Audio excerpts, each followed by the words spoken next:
You know that. EmceeTV.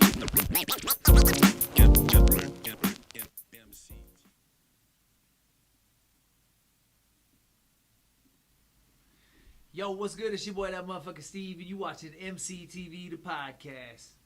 Coming at you live from EmceeTV Studios. Trying to make sure we got audio. Yep, we got audio. We're good. Fuck it. Technical difficulties, baby. Yeah, tonight, as always, I got with me my bro. This your boy Big Ray West, B-I-double-G, representing the west side of the boy, not to be confused with the coast, you dig? And tonight's extra special guest is... It's Kemyst, y'all, you know. I was one and only. What? Tell him I'm from, you know what I'm saying? Let's go. Steve, Okay. man, how you be getting these big fish up in here, man? Kemyst, dog? I gotta be honest, bro. You know you brought Kemyst tonight.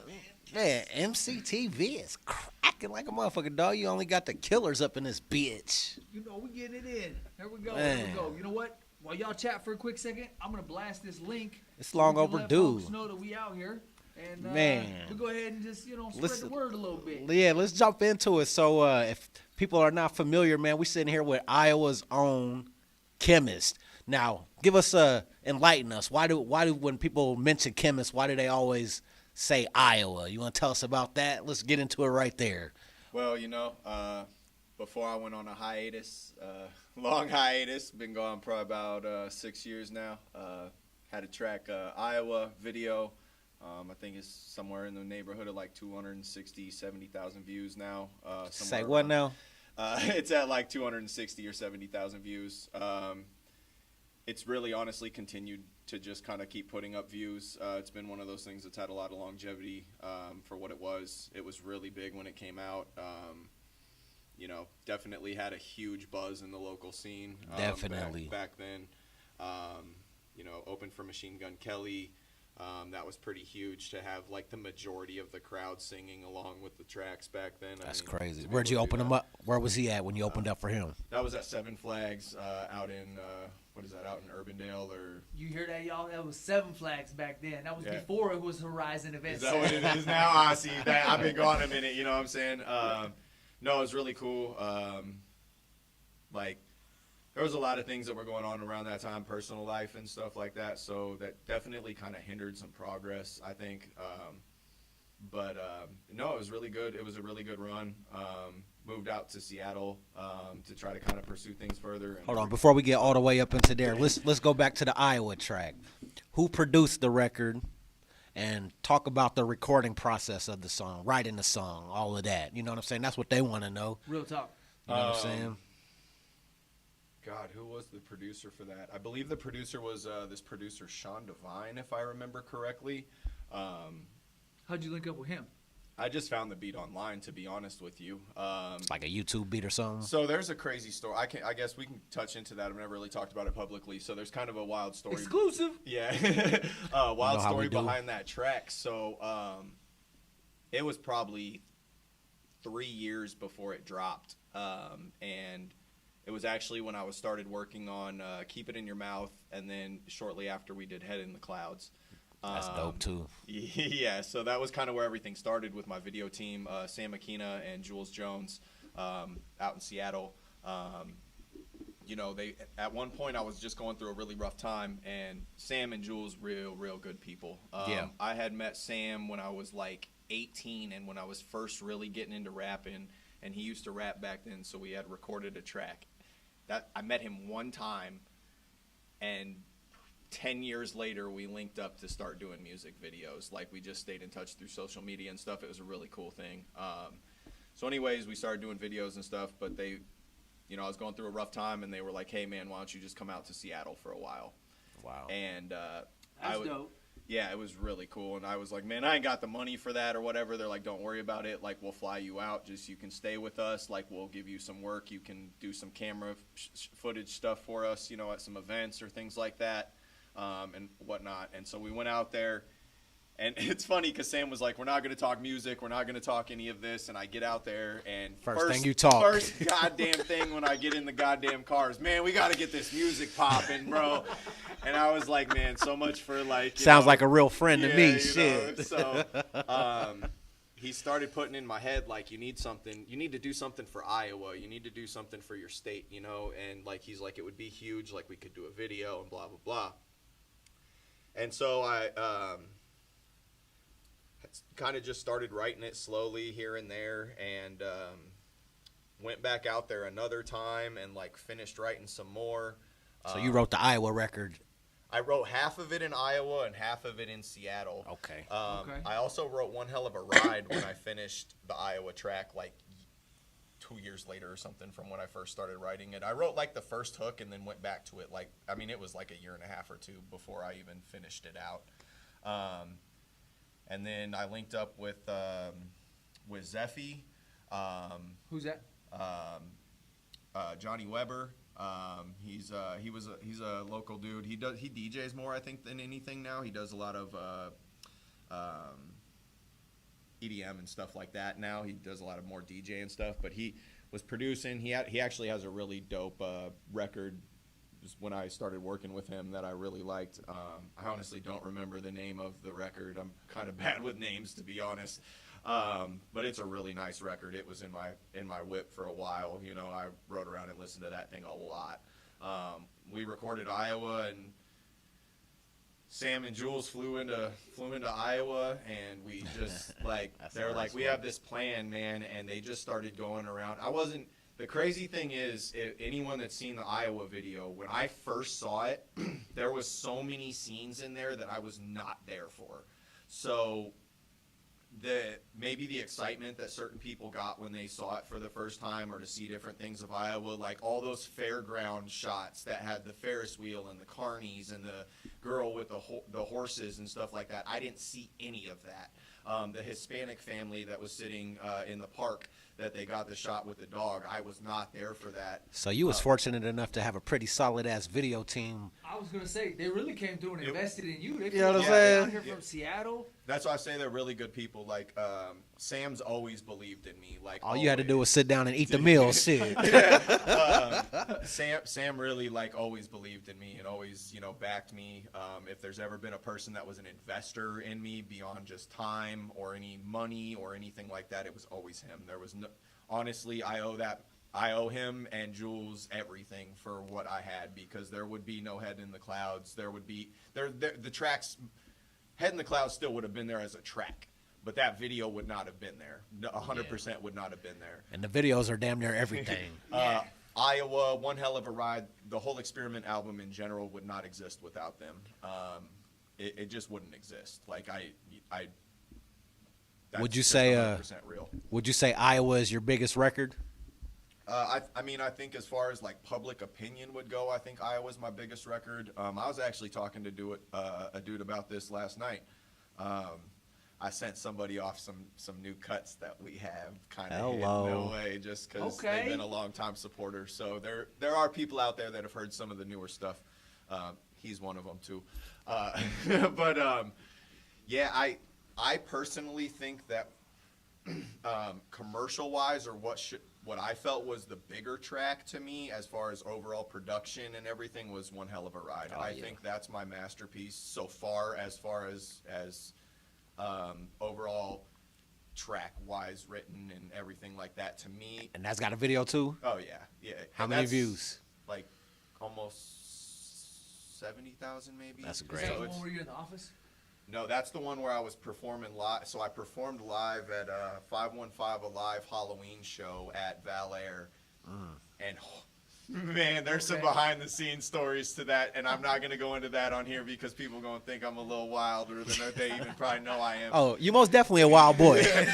But let's just say there was some things involved with that performance that made it a pretty wild time. And if you watch close in that video, you might be able to kind of tell how I was feeling, if we'll put it that way. You know what I'm saying? And it was such a cool video. Cole Norum, he's a local cat. I'm not really sure what he's doing these days, but I know he did a video for Zoe Corleone at one point. He real good video dude. We hired him out to be at the show to record that video, and record all the shots out as well, and then sent them out to Sam and Jules to get everything, put together. Let's talk Head in the Clouds, man. Man. Where'd you write that record at? Talk about the writing process, the recording process, and then again the video. You know what I'm saying? Head in the Clouds, man. Well, we got to go back because that's shit. Take it that back. Might have been 11 way years. back. I think like 11 years ago almost is when that was written. So Head in the Clouds is interesting. I moved up to Minneapolis for a summer to record with my buddy LQ, who actually I had met in New York back in the day. He had moved up to Minnesota to live with his pops, and I was like, damn, you kind of close. And then like we were like, hey, shit, I might move up there. And so I ended up being up there only for the summer. Just didn't really click with me. Minneapolis just didn't fully click with me as far as a living city. I like going up there and visiting. I like the scene. They drive crazy as a motherfucker. Yeah, for me, it just wasn't They the got a dope place. music scene. They do, and there's a lot of things about the place I like. It just didn't feel. I felt like if I was going to live in a place like that, I should live at home because it's not a whole lot different than here as in a lot of ways. And like, I might as well be home and closer to my family and my people. You know what I mean? Because it's like, if I'm going to move, I want to go like New York or Seattle or, you know what I mean? I want to go somewhere like away that's like different and, somewhere like that. But yeah, anyways, we were up there recording a record called A Town Near You. I think it was like 6 tracks that we did. New Depths, I think, sent me that beat. Hello. Okay. Shout out New Man, Depths. I'm sorry, y'all. I wasn't super prepared for this, and so I'm like digging the memory banks right now, trying to remember some of this stuff. Yeah, New Depths sent me that, and I remember sleeping on my buddy's couch, dude. Up in Minneapolis, and just sitting there smoking weed and drinking and. Started writing, and what's crazy about Head in the Clouds is I wrote that entire song. So the singing, the Corey Perez, shout out to Corey Perez because he shout out motherfucking CP. Yeah, man, he murdered that that hook on that track. 1 second here. Hey, CP's a beast, dog. Shout out CP. Yes, yeah. Hey, he be watching this shit too. Does he? Yeah, he do. Well, shout out CP. And, man, it was so fun going out to Seattle with him and doing all that. Man, we had a great time. But, yeah, I wrote that track, and I remember just kind of writing it, and especially the hook was, they say, I got my head in the clouds. Yeah, my head in the clouds. Come back to earth. Tell them I ain't never touching the ground because my head's in the clouds. Come back to earth. And I was like, man, that could be something because it's just, like, real, like, catchy and just, like... I think one thing with music is that there's this fine line between being overcomplicated or oversimplified, and you have to find this nice balance. I think if you become too oversimplified, then you become corny to a point, or that you don't have any substance to you. But if you become overly complicated, then people can't process what you're saying. Right. And so there's a middle ground to that, and being able to kind of say something that maybe you understand that multiple people could relate to, right? Hey, on that note, though, I don't mean to interrupt you. When you said overcomplicated, I thought of one of the legends in Des Moines in a respectful way, though. I remember the first time I listened to As Fate's album, and I was like, hey, this motherfucker can rap like a motherfucker, but hey, what the fuck is he talking about? Yeah, and and there's some of that, and so I think there's this fine balance, and I think I was really good at that in my time making music. I got really good at simplifying things, but also like having a lot of meaning behind them and being able to be relatable and things like that. And I feel like Head in the Clouds was a perfect example of that because, it didn't have to be music. Whatever you want to do with your life, a lot of times the people in your world are not going to be supportive of you. And that's just the fact of the matter of it. Your family may not support what you do, especially if it's not what they want you to do or the avenue that they think you're supposed to do or that society thinks you're supposed to do. So when you But you got to remember, though, whatever you're pursuing, all those people you just mentioned, that's not your target fan base either. Correct. Yeah. And You know what I'm and saying? that's the thing. And that's wisdom right there. And I really respect that right there from you, Ray, because it is true, and it's hard to get past, though, is when you don't get the support from your inner circle. And so I kind of see it, it's what's that saying is like a customer or a fan probably going to become like a stranger going to become a fan or a customer before your friends or family are going to. It's and real. So, it's real. I think that's something where Head in the Clouds really resonates. And if you listen to the lyrics of the verses in that, I'm talking about, my parents not really supporting my dream. I mean, I'm a white kid from Ankeny, Iowa, dude. Like, I graduated from Ankeny High School in 2003. I'm an old man. Shit, we got graduate. So, and that's no hide behind that. I never tried to be too much more than what I was. You know what I mean? I have my street credit. No one can take shit from me. You can look me up. I've done my dumb shit. I lived in New York City. I hung out with all the rappers in New York City that were in the hoods and doing all that when I was engineering out there. I've lived a lot of life, but at the end of the day, I'm a white boy from Iowa, you know what I mean? And so my parents, no matter what life experiences I have, that's not what they understand. That's not what some of the people that are around me family-wise would understand. So I was definitely the black sheep that way. And Head in the Clouds was that kind of story, you know what I mean, of being, I got my head in the clouds. I got this dream that I can do something so much bigger than what could be, thought of for somebody like me, you know what I mean? And something so outside the realm of what is kind of socially acceptable, or, you know what I mean? And on all ends of it, you know what I mean? Because when white people talk about being guests in hip hop, right? It's a real thing. And to me, at least, that's a real thing, right? Being a guest of hip-hop, because hip-hop is, or at least started with, like, black culture. And you know what I mean? And started with that era. And so I'm always a guest there. Always. So it's never... You can earn your spots, and you can earn your respect, and you can show your dedication, but you're still always a guest. And so to not be accepted by the inner circle and also not being accepted by the outer circle is a very interesting thing to navigate through. Have you ever have you dealt with that personally? Have anybody ever came at you like, motherfucker, you just a white boy from Iowa? Yeah, 100%. Talk about an instance where that happened to you. Oh man, New York was crazy. Okay. Man, so funny thing with New York. So I moved out there in 2005 and went to audio engineering school, Institute of Audio Research in Manhattan. And, there was kids from all over that went to that school. And that shit had to be pricey. Manhattan? Yeah, it was a lot of money. It was a lot of money, I could have gone to 4-year school for what I spent for like 2. Yeah, and that didn't include feeding myself, But I'll tell you one cool thing about New York is if you know how to hustle and you know how to talk to people and you know how to build relationships, you can find your way around the price of New York City. So like you smoke cigarettes, let's say I smoked cigarettes back in the day, right? I vape now, trying to be a little healthier.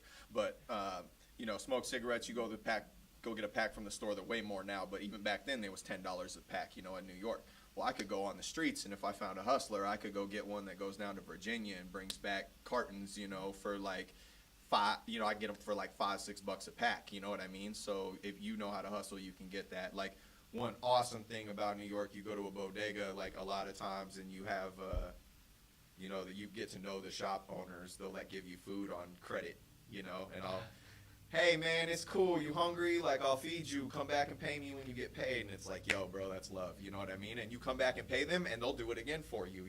Just as long as you. Is it true that they sell weed at the bodegas? Yeah.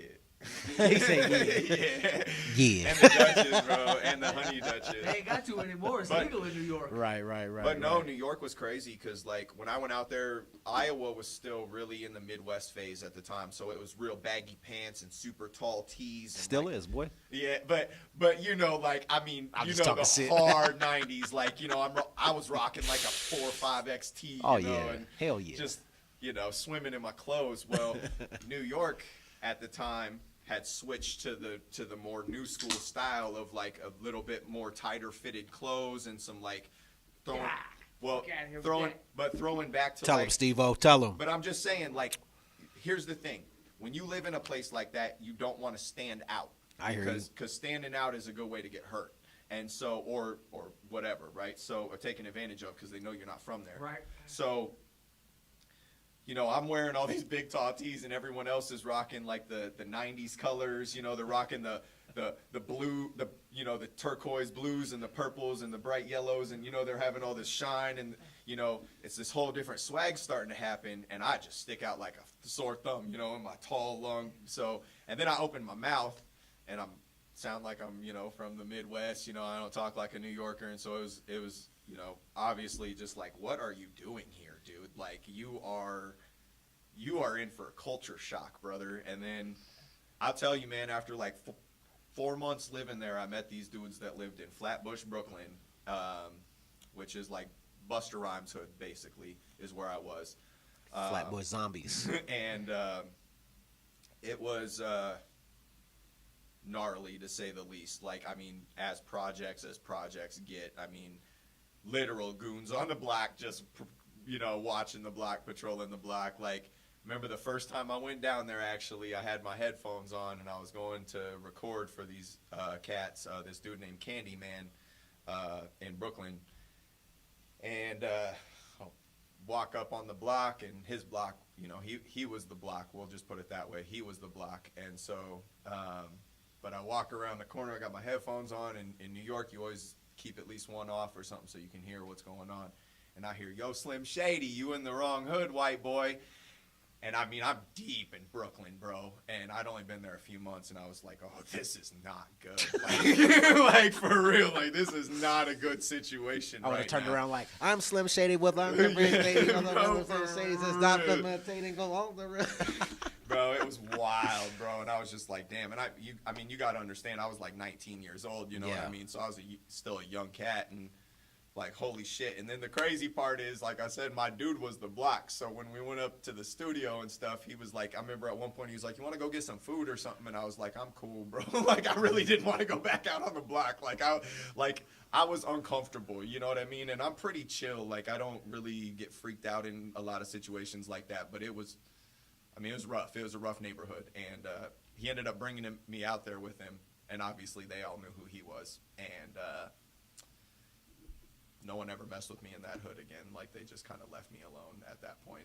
But one of my other producers that I worked with got eggs thrown at him on that same block, bro. They chased his ass down the block and throwing eggs at him and shit. Like, hell no, bro. Yeah, there's some wild, you know. It's part of it, you know. You got to earn your stripes, I feel like, at that point, you know. And it was different culture back then too, right? I mean, you guys can relate with that. Like, you used to have street credit to be a rapper.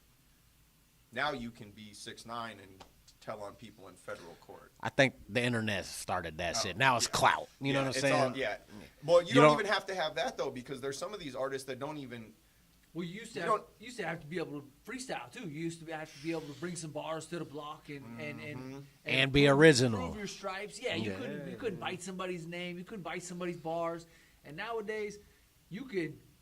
You can do all that shit. Steal a whole song. You can do all that shit and blow up. 100%. You could be a rat. You could steal somebody's name, steal somebody's bars.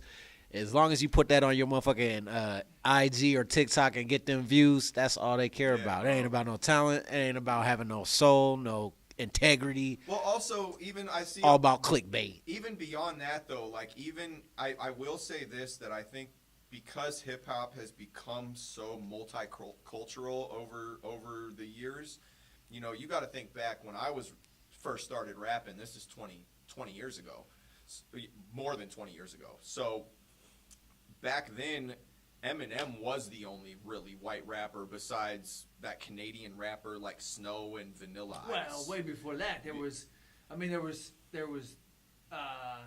old boy from Third Base. Yeah. There was a few here and there, House but they of weren't. Pain. Yeah, there was the Beastie Boys. It was there, but it was different. You know what I mean? Like, it wasn't. I feel like if you look at the end of the like 90s to the early 2000s, it was really heavy gangster rap. Yeah. Sure. And so, like, if you look at the white rappers back then, they weren't as like gritty. Like, not that they weren't gritty. Like, the white rappers were still kicking that reality rap. Right. You know what I'm saying? And so, like, and not that Eminem like was like a hard ass or anything, but it was the people he was with, right? He was working with Dr. Dre, and then he found 50 Cent, and like, do you know what I mean? So Eminem, like, he really like elevated and changed it, and then since then you've had so many different types of white artists now that aren't even trying to be part of that. And I will say that that's something I fell into when I was younger, is like, oh, well, I need to have street credit, or I need to be accepted in these areas, you know. I think everybody though, like not even just rappers. I think everybody that wasn't super goody two shoes felt like at some point in their life they needed to gain some type of street credit. You know what I'm saying? Some clout, you know. Yeah. I think that's for everybody.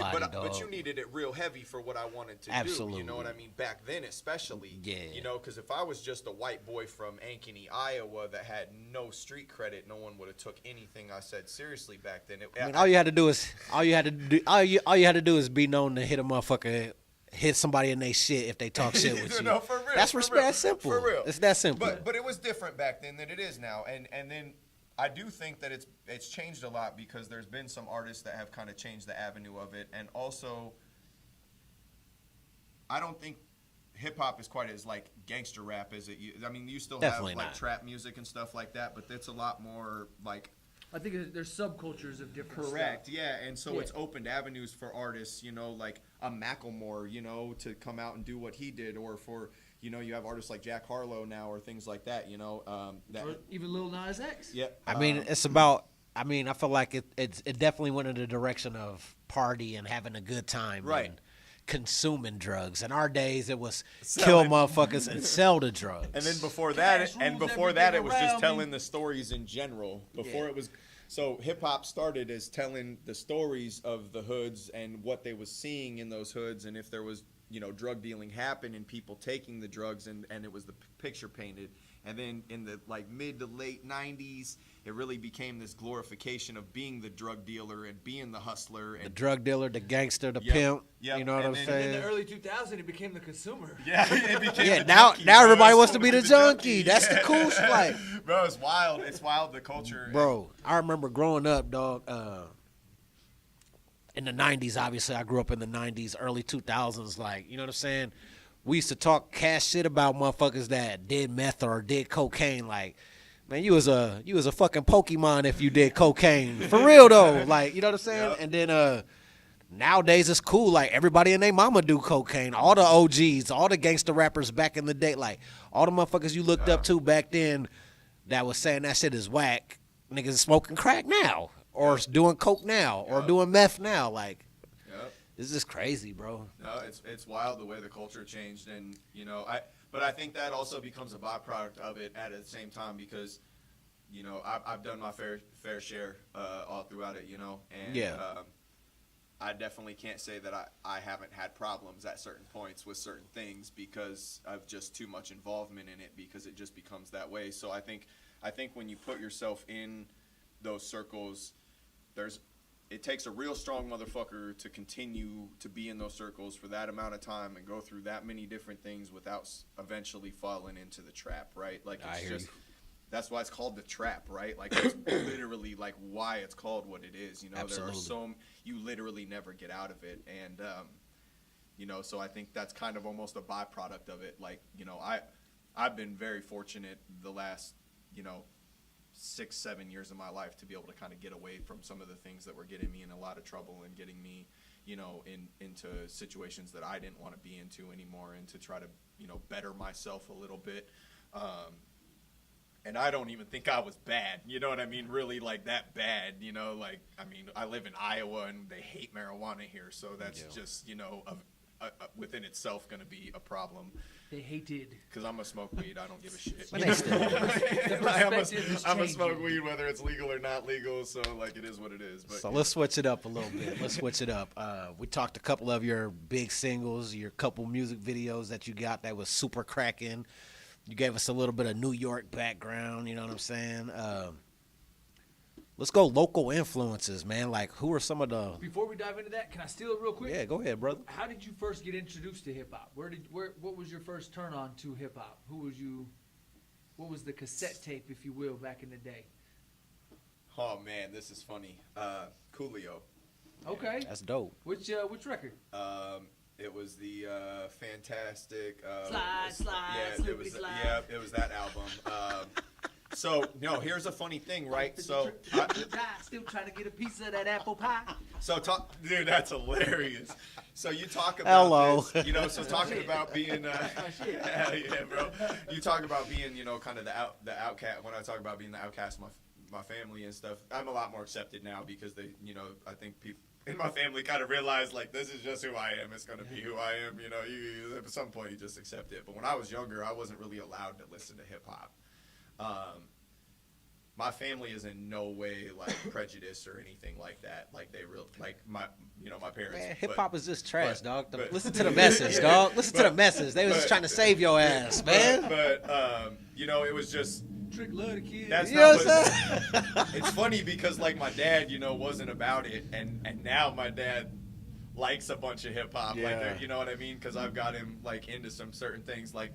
Shit, my dad used to ride around with me bumping Nelly and shit back in the day in the whip, you know, like my dad Hey, loved shout Nelly. out Mo. Yeah. He's one of them underrated ones. You know, loved Nelly like when he first came Said, "We're out. going down, down, baby." Dude, my dad would be, bro. He'd be riding around bumping that shit. I'd be like, bro, that's hilarious. But yeah, I wasn't really allowed to listen to it, and I don't know why, but they were okay with Coolio, and Coolio was the shit, dog. and that was my first introduction to it, and then. I'll never forget that Fantastic Voyage music video when he Oh. had like 50 niggas get out the Everybody trunk. coming out the trunk. We at the beach, bro. It's like us coming out the trunk of the drive-in back in the day, bro. I tell you what. He said, "Hey, Coolio, let's go to the beach. Coolio How we was gonna the get man there? back then, We ain't got though, no bro. car." Coolio was the man back then, though, bro. It was, you know, like, and I was a pretty young kid, but to be honest, I didn't listen to a lot of hip hop even myself. You know, I grew up more on rock influences. I grew up, you know, my dad listened to a lot of everything, but like it was, you know, a lot of rock music and a lot of like Top 5 bands of all time right now. my personal You're personal and nobody else, baby. top 5 bands of all time. All time. I'll go second. There you go. Oh, this man, what a spot! Right now. Hot seat.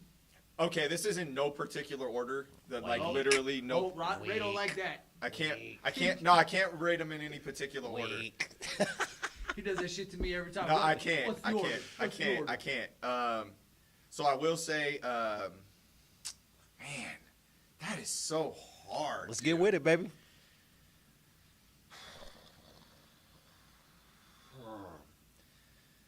Man, dude. You can do it. Top 5 bands. Metallica is one of my favorites. There we Okay. go. Metallica is definitely one of my favorites. Early Limp Bizkit was a huge influence for me. Early Korn was also a huge Talk your influence shit. for me. We eat a lot of corn in Iowa. With a C. Oh shit. Man. Now I just look like I'm gangbanging. Tom Petty and the Heartbreakers. I know that's way off of what anything else I said, but my dad listened to a lot of Tom Petty growing up, and I love me some Tom Petty. Shout out TP. I'm going to give a newer band that's totally off-wall, too. This is not even rock music either. Lucas Graham is one of my favorite bands, and they have we been go. for the last, 5-6 years. I think that dude's songwriting's incredible. I think their production and their mixing and their just overall product is very, very well done. And it's like Euro pop rock, but I don't know, dude. It pleases my eardrums Yes, a sir. lot. You ain't got to justify it, baby. Whatever you like. Just Yeah. different. Also, another band I like, I guess. Honorable is- mention. There we go. yeah, an honorable mention is oh god, I'm gonna forget the name now.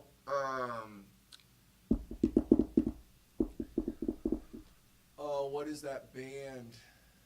There's this almost like gospel soul band from down south. God, what is St. Paul and the Broken Bones, dude. Wow. It's like this. Oh, man, the singer is just incredible, dude. Like it's like jazzy, like southern, like I don't even know how to explain it. It's different. but I check that shit one out. of the most talented singers I've probably ever heard. Hey, And send me a link. yeah, For real. St. Paul and the Broken Bones, really, really cool band. So I'm all over the place, man. I like anything. Like, I like pop music. I like rap music. I like country Hell music. yeah. I like rock music. I mean, if it's well written and it's well produced and it's good, like I like it. And you know, I think that's. Man, go ahead and shoot, Steve-O. All right, I'm gonna come at him again with no particular order, just to fuck with Ray, just because I like to fuck with Ray. I'm gonna go Red Hot Chili Peppers, Ooh, Beautiful. Wu-Tang Clan. It's not a fucking band. That's a band, bro. It's more. It's a Not group. fucking It's a band. man. It's a band. When we say in bands, we talk about instruments. Wu-Tang up there playing instruments the and vocal is shit. an instrument. Do they got any beatboxers in there that were beatboxing? Every 'Cause, I once mean, in a if they while- did have any beatboxing, then maybe consider that Every a once in a while, slide. Rozelle hits the So stage if with I him. ask you, if the next question was top 5 rap groups, you can't say Wu-Tang next, all right? Wu-Tang. Because it's a band. So the next question will be rap groups, and we can't hear Wu-Tang because they're a band, right? These chicks don't even know the name of my band. D12 was gonna D12? be in there. D12 was gonna be in there too. God, man, he's not even giving bands Shit. names. All right. Oh my Maybe I wasn't ready. gosh! Maybe I'll I go, Maybe man. y'all weren't ready. Y'all wasn't ready, man. Red Hot Chili Peppers was a good one. I got 1 out of 3. I'll go Red Hot Chili Peppers. Ah, I'll my go Mayday. shit. Okay. Okay. I'll go. Help. I'll go. Carlos Santana the band, because it's not just one person; it's a whole band. I mess Santana. With that. I mess with that. I'll go. Hootie and the Blowfish, Hootie. and then I'll go Sublime. I got 2 more. No, I got 2 more because Honorable I was thinking about honorable mentions and bands, and some of these could even maybe go above other ones. Aerosmith, Okay. and Incubus. Incubus. I saw Incubus live a couple times. I forgot and their about live show Incubus. was amazing. It was amazing. When you said Red Hot Chili Peppers, I started thinking about Incubus. I don't know why. They just kind of like. Well, shit, I got an honorable mention too. I'm gonna go motherfucking Matchbox 20. You know what I'm talking about? I'm still going Wu-Tang. Steve don't. Okay, understand we the get it. You a question. G, Steve. You a G. You're a gangster. Says I'll listen to bands. Right. You got time for that We band got bands shit. in our pockets, son. That's what fucking crazy. No, I didn't. No, I really though. Like, I didn't grow up on hip hop. Like, you know, even with Coolio, like, I didn't really start listening to hip hop consistently until about 8th grade. About 13. That's when it went bad for all of us. Right. Tupac's greatest hits. That's got to be one of the hardest albums ever. Even though it's like not an album, it's Yeah. a. Well, it but- was great for me because like I hadn't been exposed to Tupac before that. And you And got all the best. So I had just a double disc, and oh man, there was times where my parents walk in the room and tell me dinner's ready, and I'm up jumping on my bed, rapping Tupac word for word, and my parents are just like, oh shit, what is going on? What the fuck have we done? I'm in there like pistol packing motherfuckers. Like a little 13-year-old kid, in my room. No. Oh, you can relate, can't you, Steve? Troublesome 96, bro. Go listen to Troublesome 96. And let's just say I got caught rapping that a few times. That was one of my favorite songs, bro. You can ask my parents. All you niggas die. Yep. Hey, that was that shit. Yeah, dude. Yeah, bro. Yeah. Hey, real quick, appreciate everybody watching. Drop us a comment. Let us know where you at. I see we got a handful of people watching right now. So we appreciate Yeah. you tuning in. Make sure you hit that thumbs up. Tap that subscribe up there. Ring the bell one time. Let them know you want to see more of this. And drop us a comment. Chime in. Let us know where you at. Let us know what you like. And if you really feel that passionate about it and you don't like something, let us know that too. Shit, man. Let's take it local, man. Who are your local influences from the past and the present? Like, who are some of the goats, gods in Des Moines for you? Honestly, for me, probably number one is always going to be New Depths. Yeah, he's a bad motherfucker, dog. He is. New Depths is one of the first people that I started working with when I moved back from New York. With Paranoia Productions back then, I used to work with him and Chris Jones, R.I.P. Bomber. All those cats. Joe Who is Dirt. Chris Jones? Who is Chris Jones? Yeah, man, I knew Chris Jones when he was a kid, like a baby, and no, it was, New Depths was over there, and I was always really impressed with him. I think New Depths, he's got a really cool voice for one. I'm a big voice person, so like, to me, like, you could have the hottest bars ever, and if your voice don't do something for me, then it's just not gonna do it for me. Yeah. And that's a big thing for me. And so one thing I tell younger artists is to like really work on your voice and your cadence and where you want to be. Delivery. And it doesn't always need to be consistently the same, because you can look at people like Kendrick that have so many different vocal tones that they use. And Ray can tell you, he's seen me record and watched me fluctuate between which voice I want to use and which one I don't. And I'm real particular until I find it in the pocket. And sometimes you don't find it till you're in the recording studio, Well, on that note, Be Real from Cypress Hill raps in a completely different voice than he talks in. Yep. Be Real to shit. Yeah, he's a cold motherfucker. And then there's, there are artists too that can find a great pocket. Like I've always told Ray, I think he got a great voice on record. Like I was like, I wish I had that voice, because I have to play with mine a lot more to get where I want to be. You know what I mean? I can't always just ride those pockets. I have to manipulate a lot more to sound appealing. Yeah.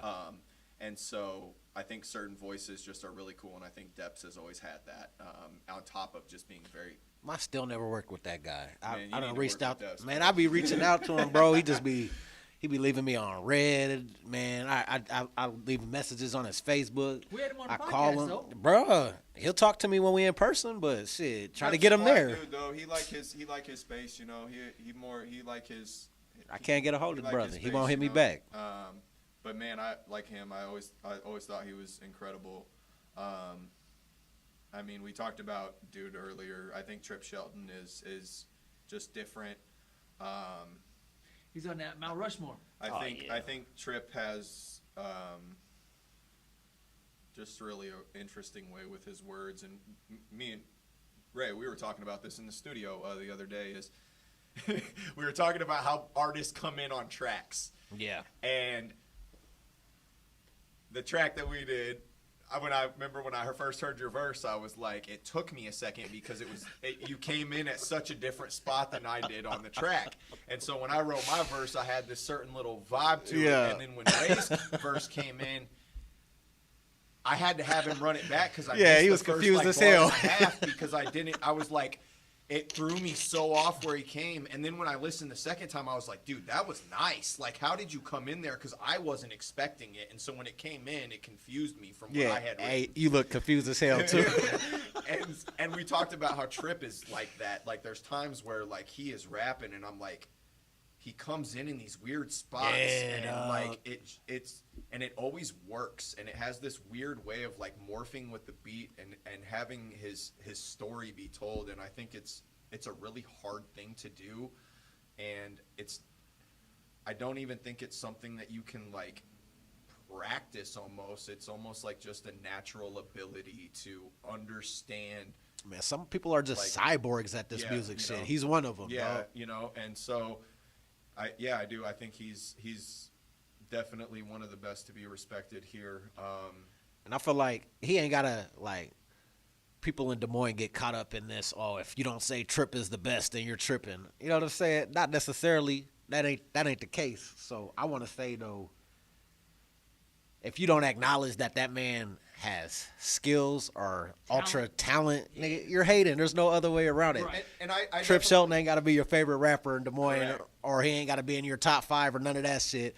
But talent-wise and skill-wise, though, Well, I think with Trip, it's one of those things, too, is like Trip is so raw, and because he has some of those weird rhythms and rhyme schemes and some of those, like, really complexities that you can't appreciate unless you're a real hip-hop head sometimes, it can be a little hard to listen to for somebody that may not be... it can be intimidating for the average hip-hop listener, person. right? You know what I'm So saying? For sure. And I'll say, Trip is also a dude that'll step out of his own box, and he'll go into grind time. He'll get you some and drop Yeah. bars on a motherfucker. Yeah. And you know what I mean. He'll come to your platform. The dude and fuck can you up rap. on your own platform. Come to your shit and The fuck dude you can up. rap. But there's an avenue I'm a for fucking it. gladiator, bro. Yeah, he will. There's an avenue you for it go? though. You know what I'm saying? Like, and so I think that's where I was saying earlier, talking about, you know, being able to kind of dumb it down a little bit sometimes, or, you know, make it less complicated to make it more pleasing to the ear. And I think that's one thing I really respect about Trip though, is that he is just that force, and just when he's on a record, he's on the record. And shit, I remember I didn't even know too much about Trip. Joey Ashby had got me on the Des Moines Cyphers. Yeah. And, you know, I was always kind of known for being a lyrical cat and having like complex rhyme schemes and bars.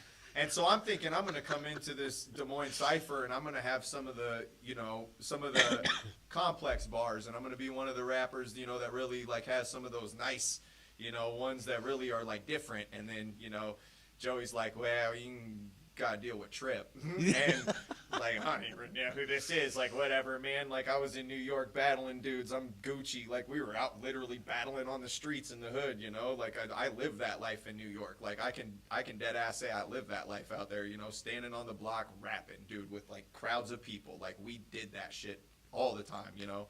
And yeah, Trip, I was there when he laid his bars down for that, and I was just like, yeah.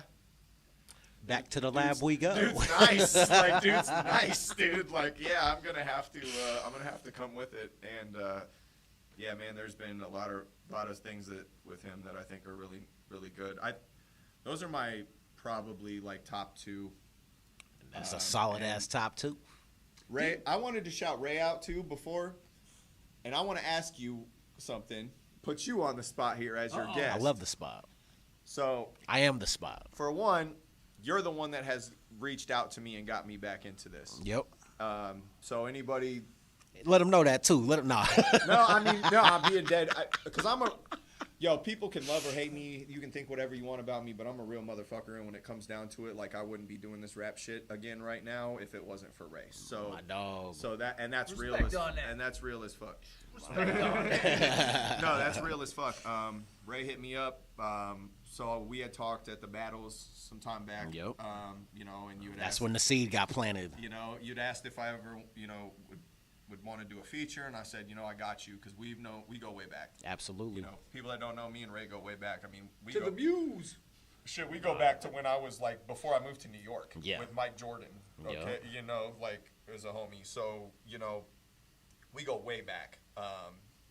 Shit, you went to school with my high school girlfriend. You know, like went to Roosevelt. Like, we go way back, dude. Like way back, like 20 years. You know, so. Hello. Said, hey, you know, he hit me up and he was like, I got this little track for you. I'd like you to get on.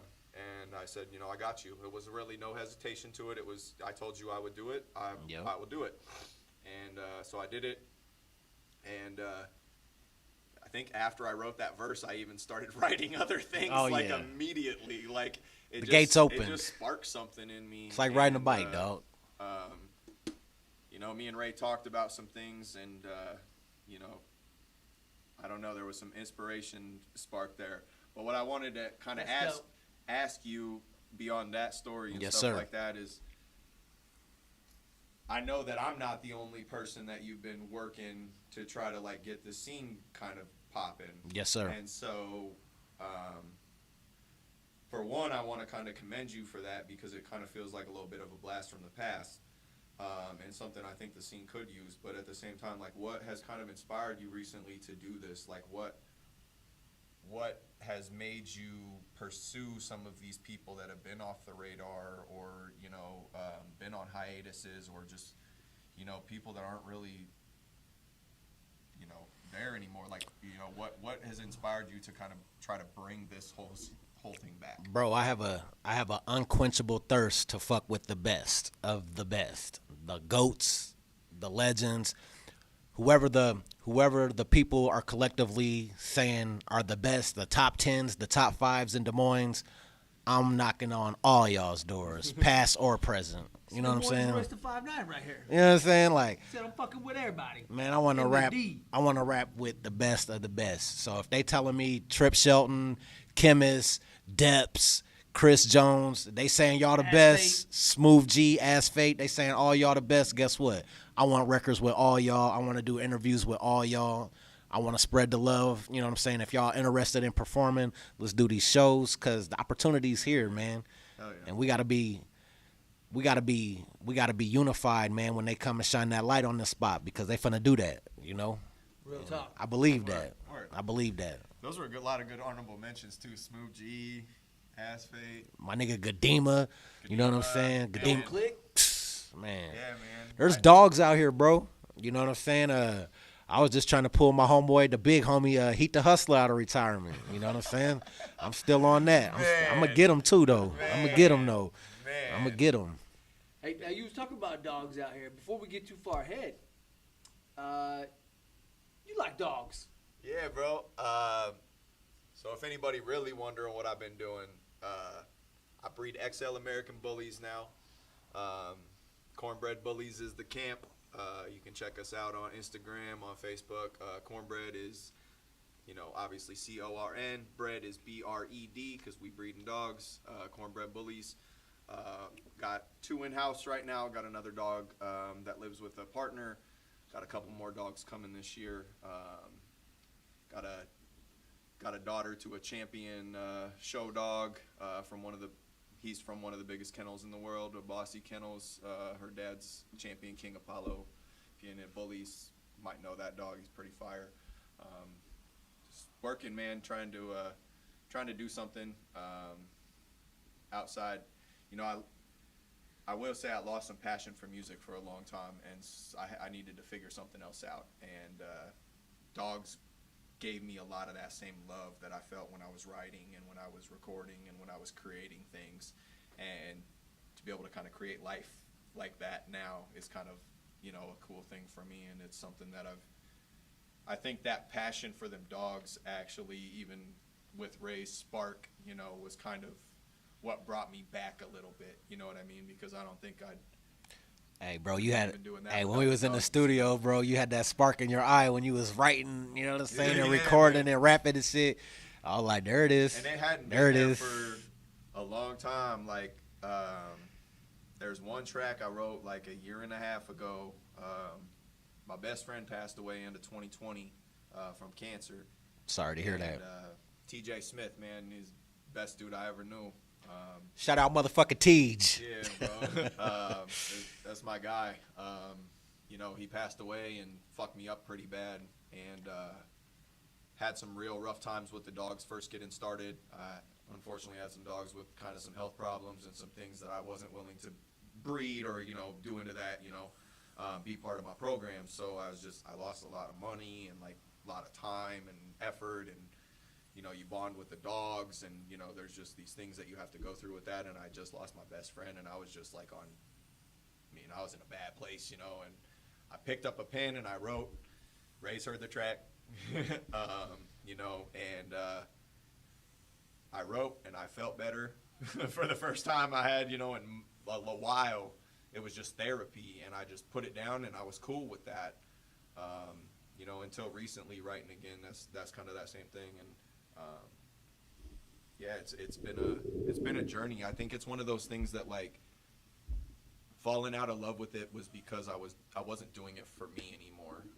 After the Iowa video, there was an expectation, not just from other people, but from myself, of where it had to go, right? So I don't believe in doing less than I did before. So now I have this video with 250,000 views. What am I going to do next, right? For me personally, I think One Hell of a Ride's a better track, but it didn't, it's done a third or fourth of the numbers. You know what I mean? It didn't get the same type of traction. And for me, I'll slap an ad on that hoe right now. and so, Run that bitch yeah, up. whatever. So, it was one of those things where I was always trying to create the next hit. I was always trying to create the next thing that the person that was listening would like. And that just took the artistry out of it. It took the love out of it. It took the feeling out of my music. I think it took out what has always made Kemyst what I am, And so I think that's one thing that people are going to notice on this new music that's coming, is that it's raw and it's real and it's me. And Very emotional. to be honest, And vulnerable. No disrespect to anybody that's been waiting for music from me or any of my fans or supporters or anyone, but this record's not for you. It's Talk that shit, boy. Talk that shit. It's just not for you. It's for me. If you like it or love it, awesome. If you don't, I don't really give a fuck. And that's with all due respect to everyone that's always followed my journey. I can't make music for you. It just doesn't work. It's just not who I am, and it's not the artist that I am, and it's not how I create well. And so if you want the best of me, then you are going to have to understand that what I give you is what I give you. And if you're expecting a certain thing, if you're expecting another Iowa, it's never going to happen. You know what I mean? Like, Iowa will never happen again. Like, Right. One Hell of a Ride will never happen I don't know, again. dog. We just did a song called Iowa Dreamin', though. Yeah, You but know it's what I'm it's saying? different. No, I'm talking shit. You know, it's different though, like because those tracks were molded for something, right? Like I wrote Iowa with a plan in mind when I went into the track going, I'm gonna make an anthem for Iowa. What is this? I'm from Iowa, yeah. Okay, it's an anthem, right? I'm from Iowa, yeah. It's that small place with a big heart. It's the heartland, so we pump hard, getting fists up. We gonna rage on till our day come. Tell them I'm from Iowa, yeah, right? So it's an anthem. To me, honestly, I don't like Iowa. I mean, really, at the end of the day, I don't really love that song. For real? I don't. You love the video, though. The video's incredible. Yes, There video's it is. Incredible. But I really don't think that was like my best work. I thought you meant the state. No, the song. Okay, my bad. No, I was cool. Like we hear, you know. Like, damn. I ain't a huge fan of Cam Reynolds, but you know what I'm saying. But we. That hoe an I won't say applehead. anything else about that, but Surely Hey, Really that bitch an good. applehead. We can say that shit. Fuck that BS. get her out of here. Hello. I'll be happy with it. A But, little close to the. yeah, we close. But anyways, you know, no, like I don't like that song. Hey, that who's that much. in the window? For real, they coming. Tag team. I don't really like that track that much. You know what I mean? Like I think I have better. I think there's much better tracks on the experiment in general. One thing that always bothered me as an artist when I'd ask people like, "What's your favorite track from the album?" Iowa. Okay, have you even listened to the rest of the record? Nope. You know what I mean? So there's like this like false support that comes behind it because you're only supporting this one thing that I commercialized for a buzz, right? All it takes is one song, You know, Kemyst. and it does, but it takes more than that at a point to stay relevant because you have to keep feeding them those because the majority of the listeners, right, that you're catching, the majority of those views are those people that want more of that bubblegum rap. They wrapped product, right? They want that thing that is that next thing product, right? That's what they want, and then they move on to the next one. So you have to keep giving them those next thing products, or they don't keep listening. And I don't want those type of listeners. I want, if you're here listening to me, I want you to listen to my most raw, uncut stuff that you love it because I don't give a fuck if you like it. Right. That's what I Real spill. want. That's what It I is. want. And that's what my record's going to be. And if there's never another one after that, I will be happy because my stamp has been made for what I wanted to do for once. Do you know what I mean? It wasn't for anyone else. Hey, I told y'all, man, I was finna get y'all a motherfucking Kemyst album, and you heard it right here. He said he's working on the shit. You know We're what I'm there. saying? No, we're It's getting happening. there. You know, I'm probably about halfway through the project right now, writing. Still trying to figure out recording stuff. There's a couple extra tracks that I've written that probably just won't make the cut because I don't think they fit the project in itself as where I'm going with What's the name of the project? They need to know it. project is going to be called Dark Clouds on Sunny Days. I think it's a really I like that. It is hard, ain't it? It's hard. It's actually a project that's supposed to have been a long time in the making. It was actually supposed to be the follow-up to the experiment. It's just, you know, definitely like kind of having that feeling of, you know, having everything at the world at your fingertips and everything that you ever wanted so close, but all, you know, like you should be seeing like these bright sunny days, you should be happy and stuff like that, and you just feel like you kind of always have a black cloud over you no matter what you are doing, and so that you never really fully get to experience that sunshine. And that's kind of the premise behind the record. So when you listen to it, that'll be, you know, what you kind of I feel like we haven't hit this one. Top 5 rappers of all time. I can do this. I can give you order. I'll give you order. In order. There I'll we give go. you order. No, I'll give you order. Start at the weakest first. Weakest first. Okay. That sounds bad. Ain't none of these niggas weak. They Man, hard that as was hell. hard to start at the bottom first because I feel like starting at the All right, wherever you want to. Do your thing. Yeah, he want me to say the ABCs backwards. Who's gonna give you the ABCs, bro? Come on. Stop drinking then. Oh shit, I couldn't do it I can do sober. it. I might be able to do it drunk. I can do it. Okay. Hold on, make sure I have these in the right order. Oh, he's prepared, dog. He ain't finna fuck around with us, Steve-O. Okay, number 5, Joyner Lucas. I like Joyner. A lot of people hate on him so I bad. love Joyner Lucas. That motherfucker can rap his ass off. I'm working backwards, 5 to so 1. number 5 to 1. Yep. So Okay. number 5 is gonna be Joyner Whew, Lucas. this is gonna be a hardcore list if Joyner's at number 5. That God motherfucker dang. can rap, can he? Joyner's at number 5. Big Pun at number 4. Oh, goodness. Okay. I put Eminem at number 3. Okay. But I do have to kind of elaborate on that. I would say like older school Eminem. First 3 albums are by far my favorite. I do think Who's he's had number some 2? really Who good fucked work number after 2? that, and I do think that he is still like incredible. He could have maybe got higher up that list had he put out better records continually. He had a dead spot. I feel like 2 would be Pac for me. Pac was a huge influence for sure. Pac was number Troublesome. yeah, obviously, yeah, right. We had that double album was one of my first like real full delves into All you Tupac niggas in general. And number 1, I think, has definitely gained his spot more recently for me. Kendrick Lamar to me is K. Dot. I think there's something about Kendrick that gets looked past a lot beyond his just lyricism and things like that. It's just his creativity and his ability to change voices and change demeanors and change to match his stories and to be different and outside the box and to make music kind of like that. He doesn't it's not for the listener as well. Like he's painting that picture exactly how he wants it for you, and that's how you get it. What do you feel like is Kendrick's best album? Your favorite album? I think his easiest listening album front to back, so the most ear pleasing because I don't think Kendrick his consistency is weird because he doesn't put out the same. The beat selection's weird, dog. Well, he doesn't put out the same record twice ever, so he's always like changing and playing with styles, right? Yeah. And he's with his message. So I think the easiest listening. I think the best overall like produced album is Good Kid, Mad City. Okay. But I think his best album is To Pimp a Butterfly. Whew, yeah. If that makes sense. What'd you think of Damn and his newest one? Damn, Yeah. the album. Yeah. That was the one that I had. haven't given it as much of a listen as I have. I will be very honest. I have not.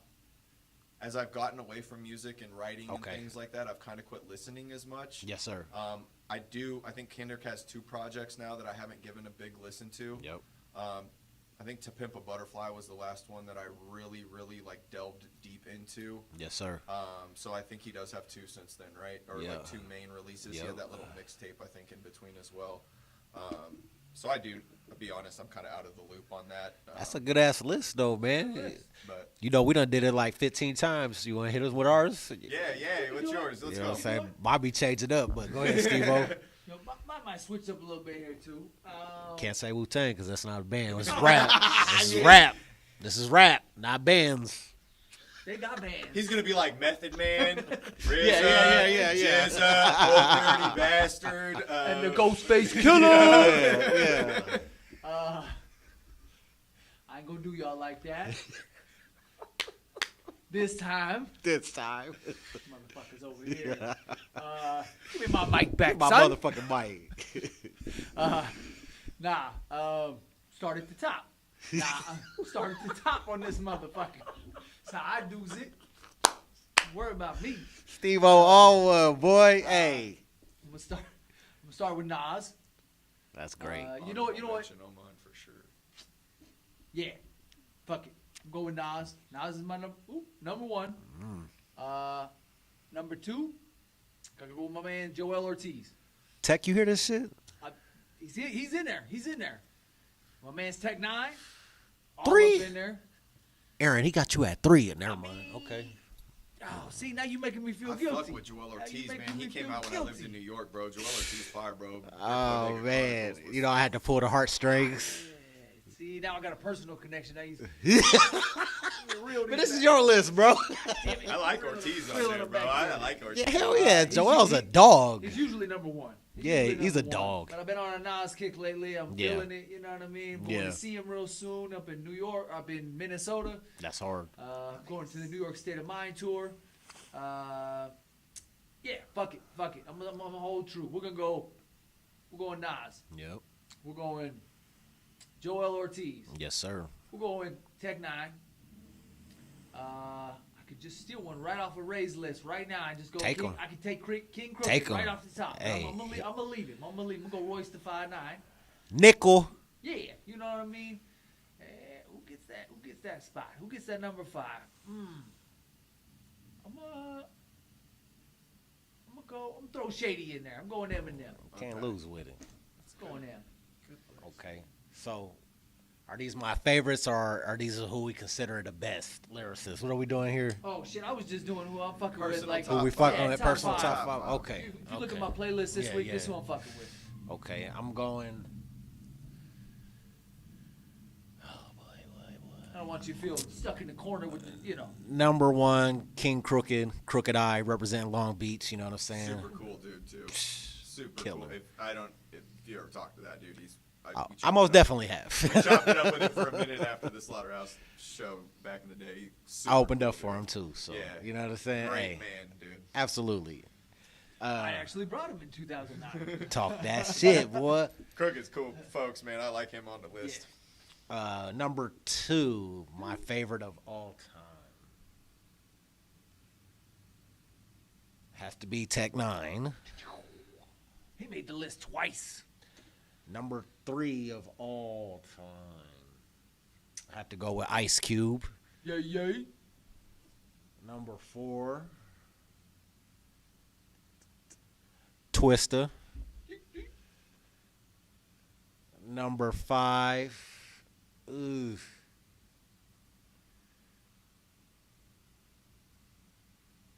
I'm going with Corrupt. Ooh. Corrupt. And you just got that vinyl in the mail. I did too. You know what? I'm gonna chime in here real quick, just Talk because to him.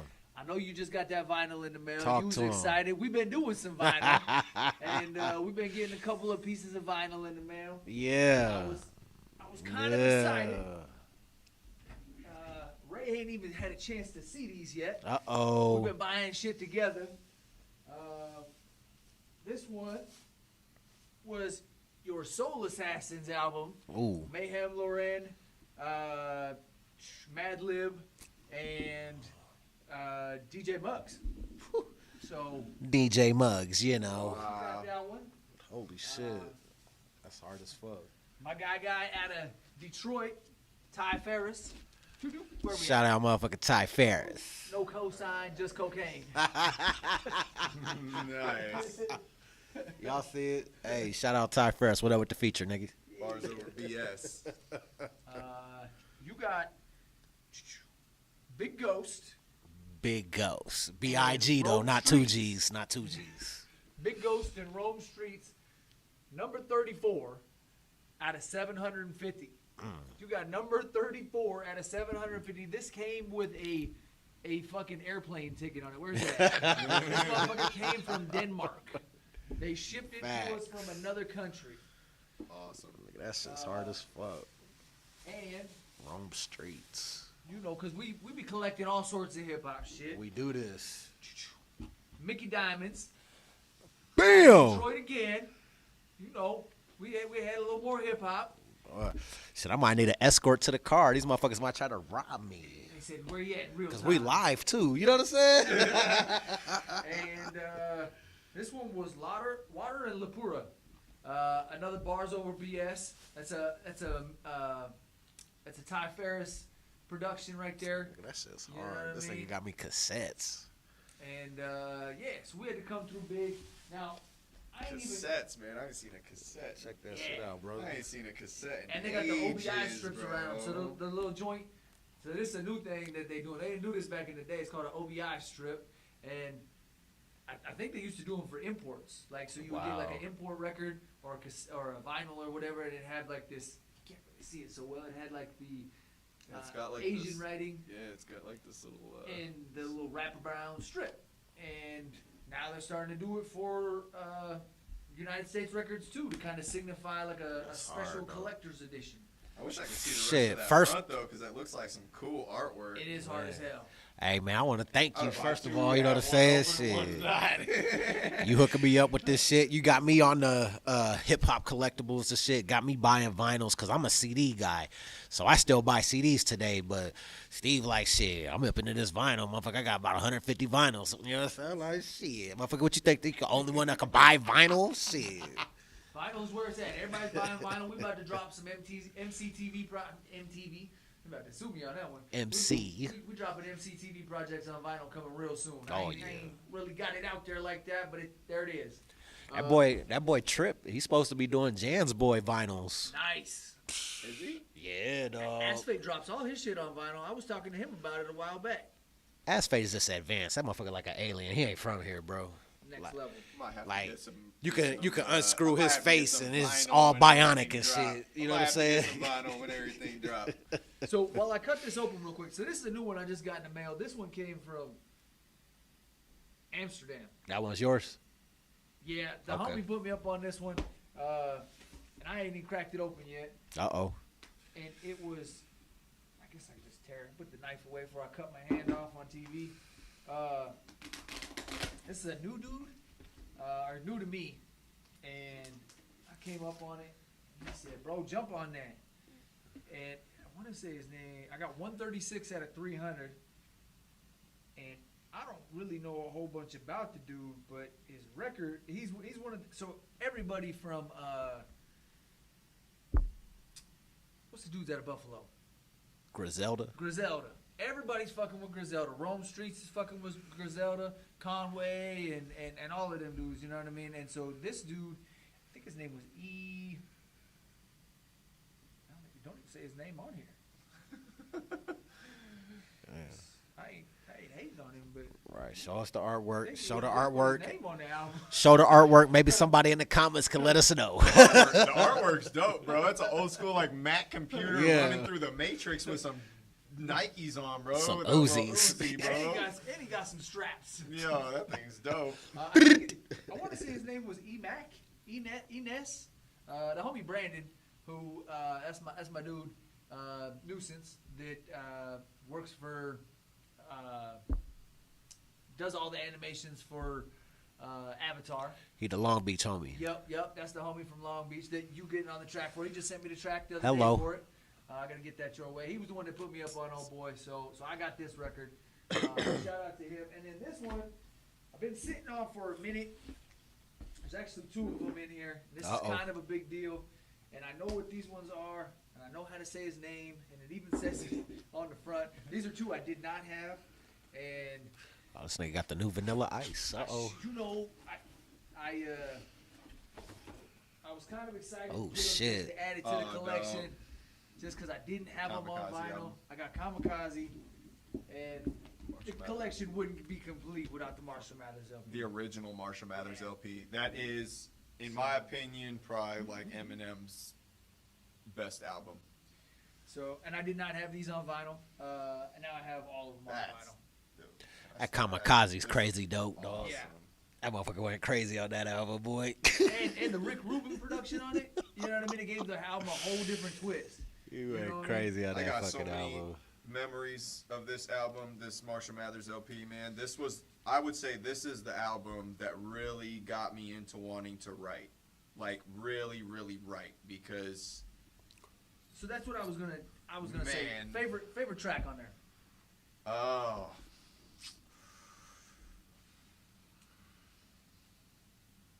Man.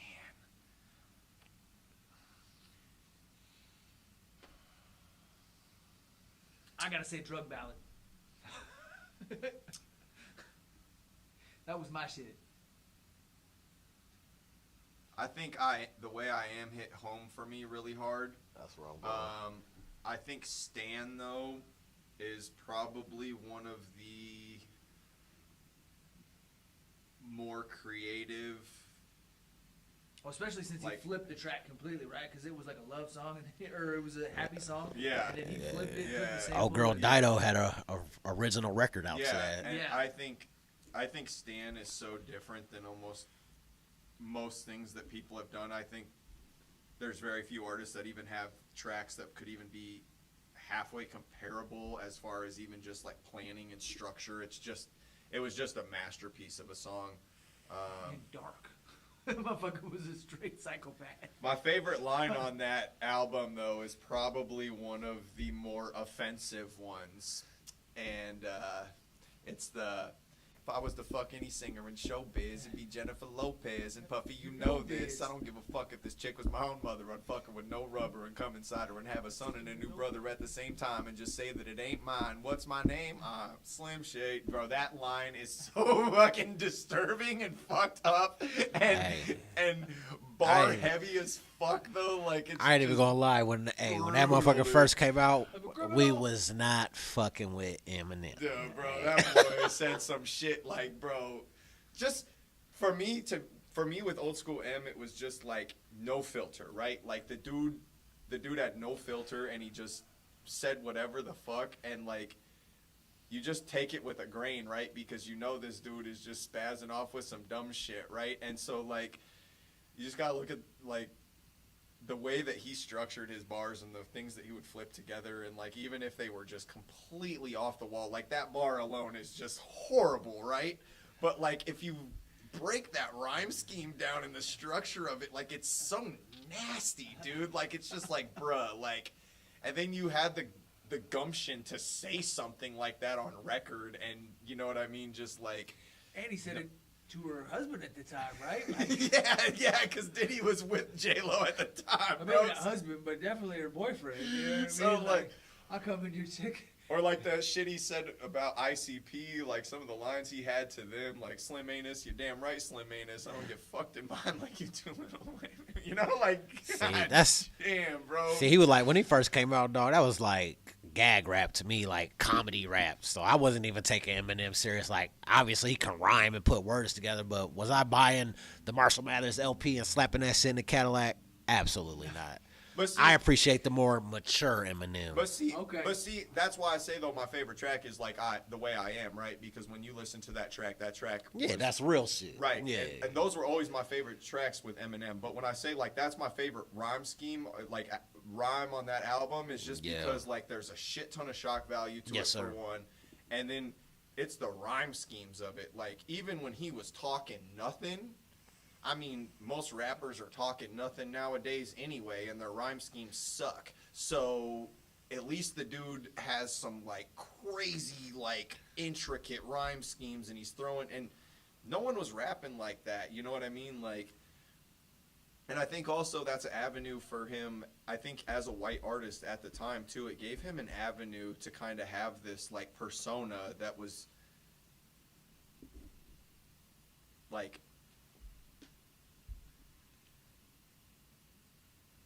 Outside of it, he didn't have to try to be a gangster or do all these other things, right? He could be more of a jokester, but it still had the shock value of gangster rap, right? Because he said things like that. It still had the shock value of the gangster rap, and that's why people loved it, I think, so much at the time. There was a lot of shock value to a lot of that music, right? And so, I mean, oh no, Kemyst. I don't know if I let you have that one. no, dude, there was a lot of shock value to music back then.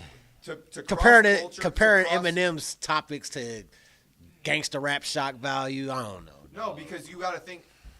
You might not think as much being in from the culture, but I will say from a white person's perspective, from the suburbs, Yeah.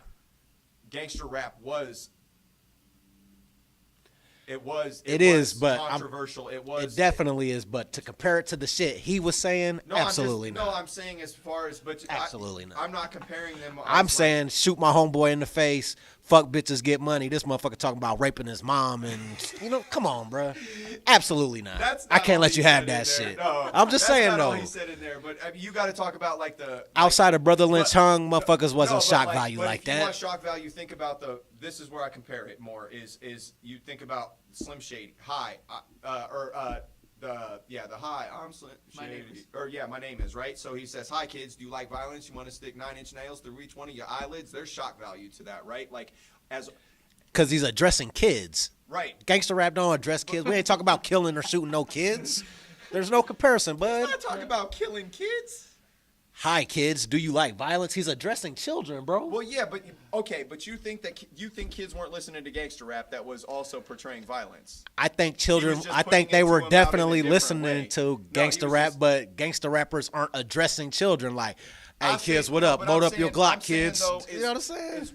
What I'm saying is I think you're misinterpreting it a little bit, is that for the reason people grasped onto it, especially people like me, right, it was something different for us, right? So what I mean by that is like it's not a side-by-side comparison. What I mean is the shock value in it in general for the cross-culturalization of hip-hop and for catching people like me, right? So being a white kid from the suburbs, when I listen to Tupac, pistol whipping motherfuckers fresh out of jail, right? Yeah. That's very shock value. Yeah. Especially for my white son. I mean,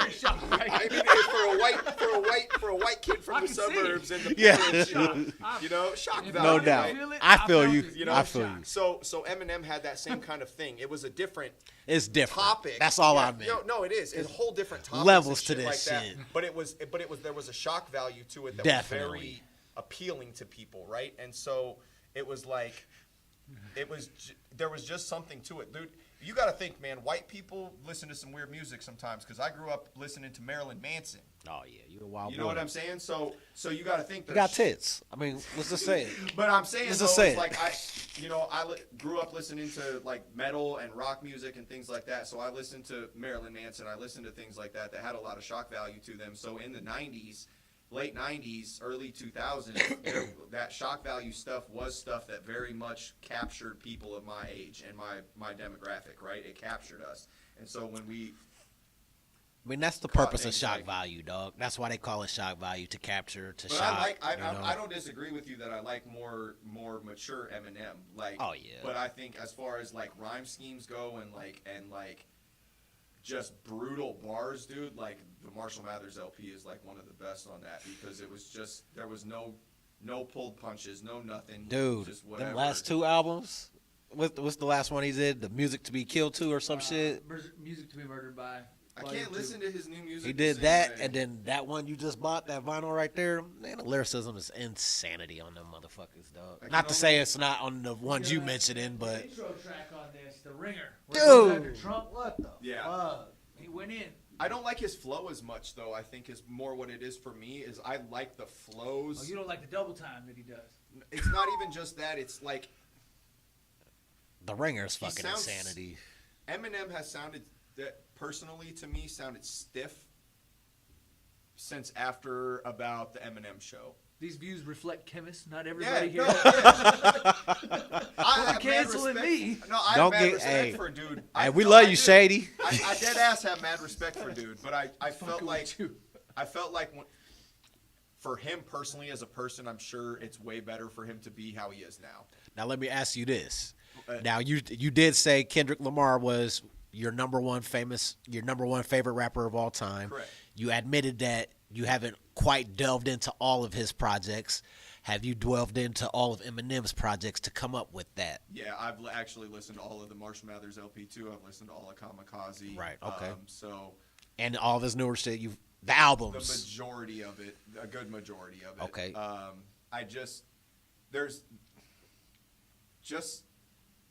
This sounds horrible, but when he was like all on drugs and losing his mind and completely, a lot of people say that, bro. He just had this natural flow to him that is hard to describe to me.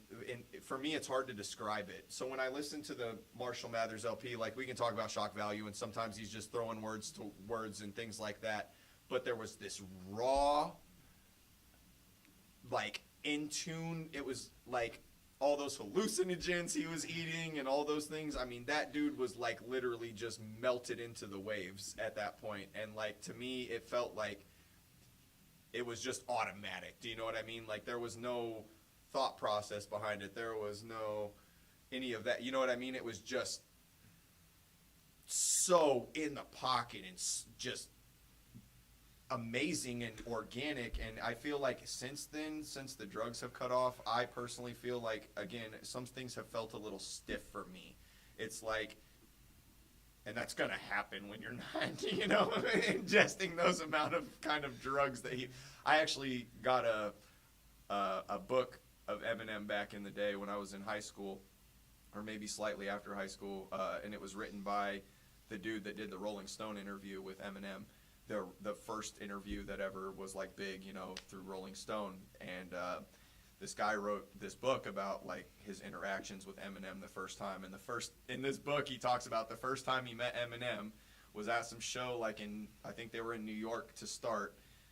And he like goes in this club, and Eminem's like in the bathroom, like throwing up a fifth of vodka, and like gets out of the bathroom throwing up this like whole fifth of vodka, and like takes like a whole handful of ecstasy, and then washes it down with like another half a fifth of vodka, and like goes back out on stage, dude, and like does his show. And then after the show, eats a bunch more ecstasy, and then they hop on a plane and fly back to Detroit, and he plays another show at like 1 a.m. or 2 a.m. in Detroit, and then like eats a whole bunch more drugs and is like rapping on the way back to his like mobile home. And that's where I think, though, is just Eminem, like, it wasn't good for him as a person, right? Like, I mean, let's be honest, like, he'd be dead. But so let me ask you I think this. it gave him just a different type of artistic ability at that time. One of his songs that he put out that I felt like was very controversial, not as in topic-wise or shit, but Walking on Water with Beyonce. He got slayed for that record. Like, everywhere. People hated that record. What did y'all feel about that record? I'm trying to think of the record. Walking on Water featuring Beyonce. What project was that? Was that on one of M's projects? Or he Absolutely. It was on one of his CDs. No shit. I don't know if I know that track that well. Oh, y'all, come on, man. We talking M too. I know. I feel like I'm slacking. That's all good. Look it up though. It's like almost an acoustic beat and shit. He's got a Beyonce on the hook, Okay. but he's spitting a lot of real shit, dog. And I actually like the record, but he got annihilated for putting that out because people just felt like it wasn't Eminem. Like, what the fuck is this? Oh, he was being serious instead of being Man, fucking around and shit. listen to the lyrics though, man. It I moves like me. his serious Okay. tracks because even though I say Marshall Mathers LP, I think is his best album. Like, for me, or my favorite album, like I personally think the Eminem Show was probably the most overall refined Eminem at the time. That was a hard album right there. He was still kind of at that moment where his music still, to me, felt very organic and not forced a little bit. Like, and I won't say that all of his new stuff sounds that. I will say more recently, like some of the newer projects, like the Marshall Mathers LP2 and Kamikaze, some of those projects do resonate with me a little bit more than some of those middle albums that in between. I hated Encore. I hated it. I'll be honest. I think a lot of people dislike that. He even said he disliked that. Yeah. There's some cuts on there I like. And there was another one that was it Relapse? Or Relapse. Relapse was I the didn't one like he didn't Relapse. like. I didn't like Encore or Relapse. I Did he do one called The Refill or some shit? I didn't like a lot of that during that time, dude. I kind of just like got off Eminem at that point. Everything felt very forced to me. Like, it was, and I understand why he was off the drugs and he was trying to like figure himself out again, and like, you know what I mean? Like, He said he did those albums for him, trying to get through it was therapeutic. Right. He had to get that shit off his chest in order to get on to the next move in his life. and I have nothing but respect for the man. I mean, even when I say like some of his newer music to me feels a little more stiff, he's still better than 95% of the artists that have ever walked the planet as far as a hip-hop artist goes. Like, even for me, if I say it's not quite the same, but then also, again, some of that's hard to replicate. I was 14 years old the first time I heard Eminem, you know? We talking Eminem. Let's talk Shady Records. Okay, so it always, in my opinion, it always seems like there's like this dark cloud over Shady Records. Okay, they sign all this tremendous talent all the time. It seems like, and it just always quickly goes left, or the motherfucking material never ever comes out. What the fuck is y'all's opinion on what goes on at Shady Records? Why do they always seem to drop the ball? It's confusing, right?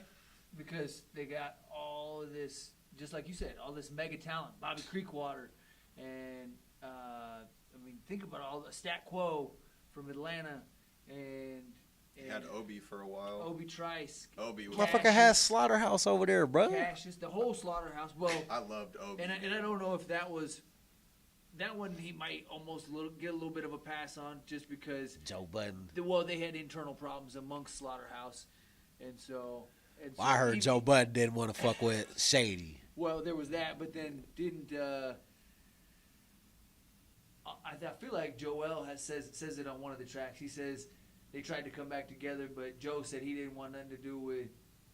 I'm fucking it up. So the initial, One of from them my said he wouldn't be in a understanding, group with the other one. from my understanding is, for Slaughterhouse to move on, Joe Budden put out an ultimatum and said he'll do it, but it can't be on Shady. He doesn't want the white boy involved in it. They all worked together, put in hella whatever time invested, and all got off of Shady. And then when they finally got off of Shady, Joe Budden says he's retired. Yeah, I think there was another internal beef that Probably so. Joel Ortiz aired out on one of the Probably records so. with him and Crook, and I feel like he was talking about it was that second Slaughterhouse, the Slaughterhouse looking record that Joel and Yeah, Joe, the Rise and Fall of there we go, Slaughterhouse. Yep, and it's on there, and I can't think of the exact quote that Joel says, but he basically says that this one said that there wouldn't be no record if this one was involved, and like there was another internal beef. Royce said he ain't doing the 3-man. Yeah, maybe You know that's what what it I'm was. saying? Yeah. So basically, there's no, without Joe Budden, we can't do Slaughterhouse. That's Okay, basically, maybe, okay, yep, and that might even have been. because that was Royce's standpoint. We're Slaughterhouse. There's 4 of us. The 3 of us together is not Slaughterhouse. Yeah. So I don't know. So, Okay, and I might have fucked it up. That might have been the quote. Now that you say that. so I think I have a little different perspective in general on it, industry-wise.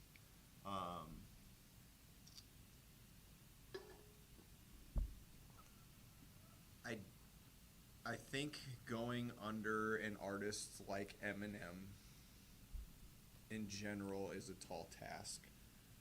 I think going under a major artist's label in general is a tall task, and I'll explain that, is that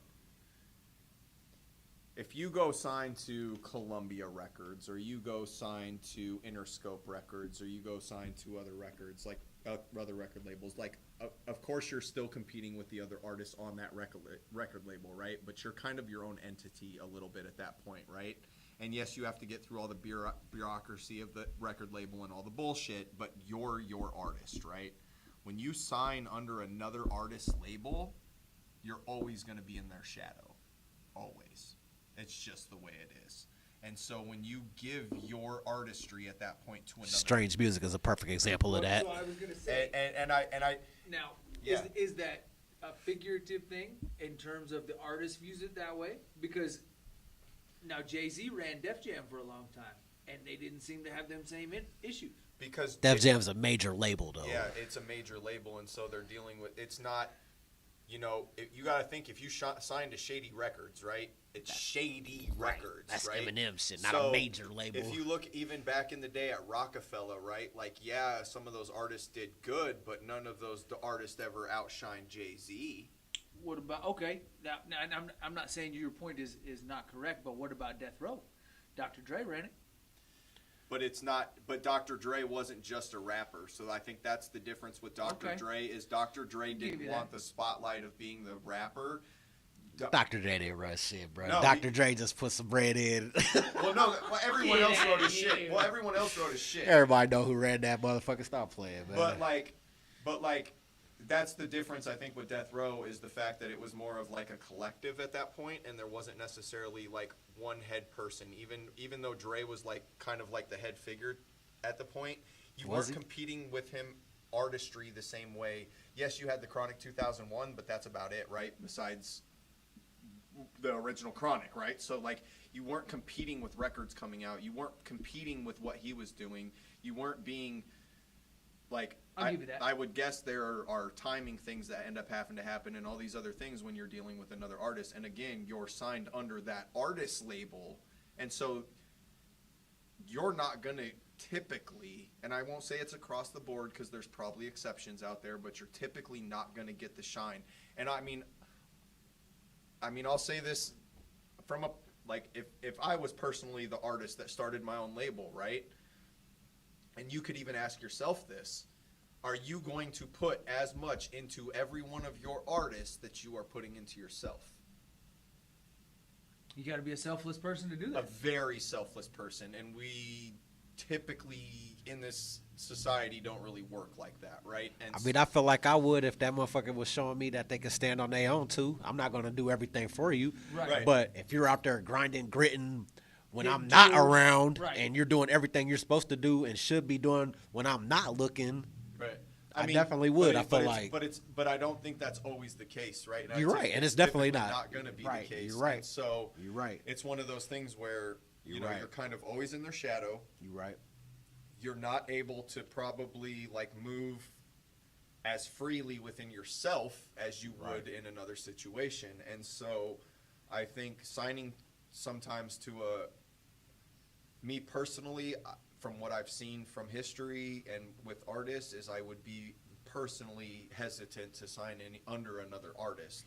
Now flip the script on that. So, artists. 50 Cent's the exception in Eminem's thing, but 50 Cent was just like, I mean, the perfect storm. And to be fair, it wasn't just through Shady; it was an aftermath deal Correct. too. Yeah, and 50 Cent already had. I mean, He was turning down deals it from was everybody. It was a perfect storm. Like they got lucky getting him because 50 Cent would have blown up regardless of. He whether already went had a with huge yeah. following. It wouldn't have mattered. throughout the Like East Coast. Yeah. 50 was coming regardless of He whether. just hadn't caught mainstream attention, but he was writing for Diddy and all sorts of people back then. And Eminem was still kind of on the come up at that time too. He still wasn't. He was definitely what he had 3 albums out at the time. It's like Eminem wasn't Eminem now when he signed 50. So you deal with more of that. Well, not only that, it was a joint venture between Dre and M. And M, So yep. he already had Dre's support and and the, Interscope. and the production, yeah. And Interscope. So it was Interscope all for of the them. distribution Yep. and Jimmy Iovine. Yeah. Who would y'all say is the hottest artist that ever was on Shady Records? Album came out or not, or regardless of if they A released personal anything. favorite or Yeah, what? personal favorite, like Bobby Trice. Obi Trice. I'm a big fan of Obi. I got an interview with Obi That's hard. that has not come to light yet. That's hard. It's still in the archive, and Shit, man, let that motherfucker smell his flowers while he's still here, we man. kicked it in Omaha, and we had a solid interview and kicked it real tough, and he was cool, man. I've always liked Obi. My one of my buddies that I had met in New York, he used to do some production for me out there. He's from Detroit, and he actually shot a video for Obi Trice. Shout him out, give him some love. Yeah, Dave Maxwell, man. I ain't talked to him in years, but he shot a video for Obi Trice. He also worked with Royce the 5'9" as well, which was all the Detroit guys. My favorite Shady artist has got to be Slaughterhouse. I remember when they first signed the wait, Slaughterhouse wait. deal. If Wu-Tang can't be a group, Slaughterhouse can't be an artist. I could take that. I could take that. I could take that. you No, gotta that's take real. I could take that. Out of Slaughterhouse. Absolutely. I could take You already that. know Crooked Eye, bro. It was high on his list. You know what I'm saying? I could take I that. already know it's Crooked Eye. It's King Crooked. I'm gonna go Big Grip. There you go. Grip is the new one that they got. He was getting ready to hang up his hat. Grip out of Atlanta. I'm fucking with that dude's career real tough right now. Damn, they had Griselda too, didn't they over there? Yeah, Oh, Conway and them. dropped. Oh, Shady baby. Yeah, but there wasn't no bad deal on that one. You know what I mean? Because a lot of the other ones will go there and then maybe you don't hear so much from them anymore or whatever. You know what I mean? Like Cassius. What happened to Cassius? Cassius. I don't know. It's like where your career go to die. Cassius and I chopped it up a couple times on fucking Instagram, and I thought I was gonna get a record from him, and then zip, silence. I don't know what happened. Probably went to jail. You Hopefully know, not. You know a though. cat I'm happy to see success for right now? Who's that? Jelly Roll, bro. I met that man around the time of the Iowa video when I was doing the Machine Gun Kelly show and all that. Also, he had Out at Crazy Cafe. Jelly Roll actually had a show at Seven Flags, Oh, and the homie had hit me up and said, "Hey, do you want to go like hang out with Jelly Roll?" And I was like, "Sure." You know what I mean? It was like just kind of like we're gonna go hang out with him. So we ended up going and hanging on his tour bus. It was more like a big RV. He actually had a sticker stamped on the back of a Kemyst sticker with the IA, you know, up on the back of his like sound trailer or whatever that they kept all their gear in.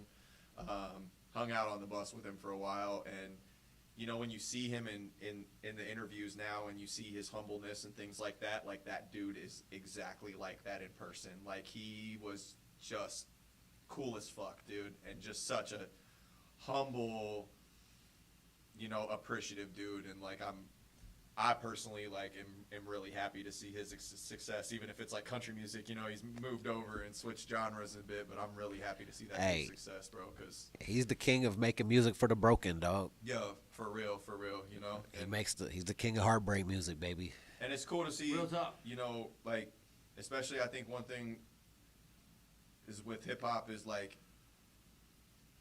especially nowadays, it's a very like young person driven industry with what's mainstream, right, and what's out there.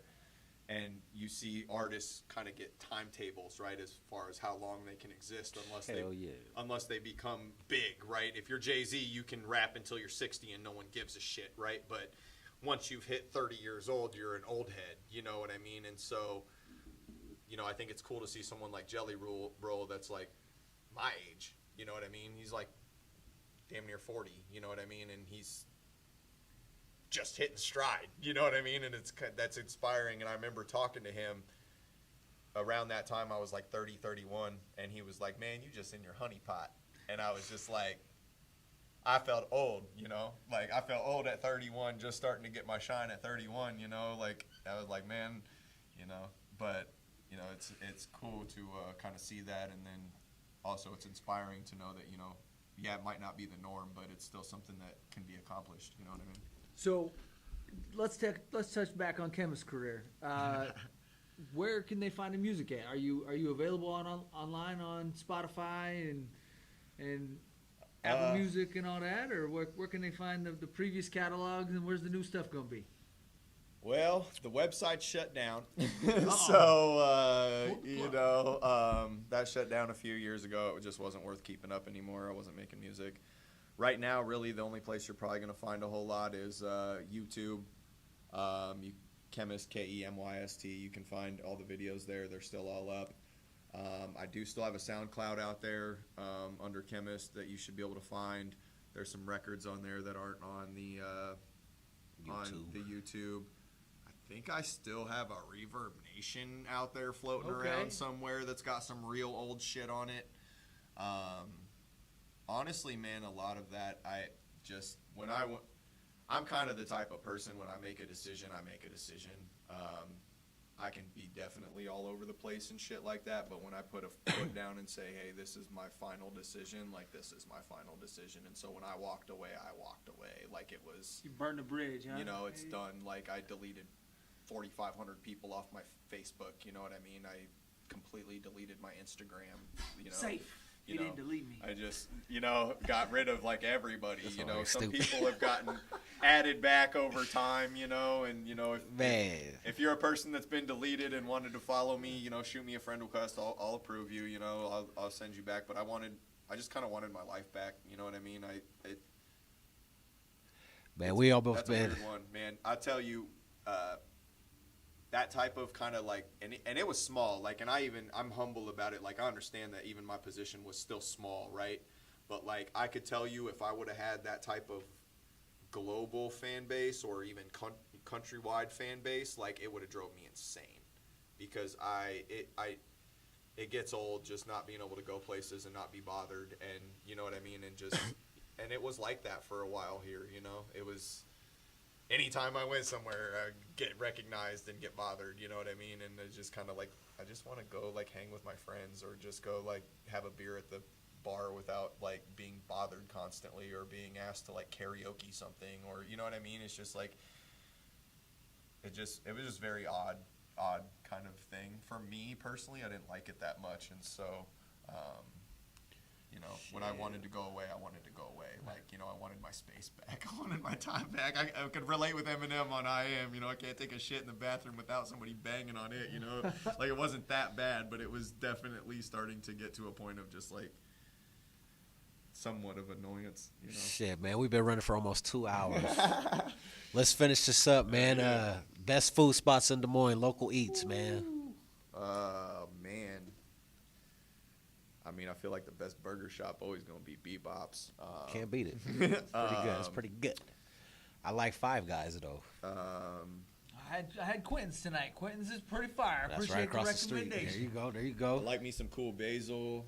Oh, there we go. We hear that a lot on here. That's your shit, though. That's Yeah, why I'm about to say. I hear that a lot. shit. That's Cool your shit. basils, fire. Yeah. Adong's always Hey, dog, that's OG shit. fire. Shout out my homeboy Ty. What's this little spot down? There's a little spot downtown. What's that place called? What the hell is that place called? Why can I not remember the name of that? I think they got like Hispanic food and stuff, but they got these pork belly tacos, and they are so. I was gonna say fuzzy tacos. No, it's not fuzzies. It's Taco Plit. Taco Plit. It's not. Don't have taco in the name. What the hell is the name of that place? Not the joint in the cellar over by Copper Cup. Damn, I cannot remember the name of this goddamn place. It's all good shit. Damn, I can't remember. All I know is they got. I've been there only a couple times, and they got these pork belly tacos, and they are. On point, huh? Oh my god, dude. They're so good, bro. It's like. Who got the best steak in Des Moines? Dog, it's a wrap. My mom's house. All right, my mom number a two, fire ass cook, bro. My mom got the best steaks in the Okay, let's say we got to go to a restaurant. Oh man. Where would you go? What kind of steak you like? I don't even know. What you fucking man. with? Are you a ribeye guy? You like the porterhouse? You like the Strips, fucking I T-bones. like with? tenderloins, man. I like going You like the hard when I filet? go get. Yeah, I like go get me a filet mignon on the medium rare to rare side. You know, nice and. But where we tender. gonna get it at? I don't know, man. I don't really be going Ray's out paying for the steak tab. too You just much. I'm got to paying pick the the spot, tab. bro.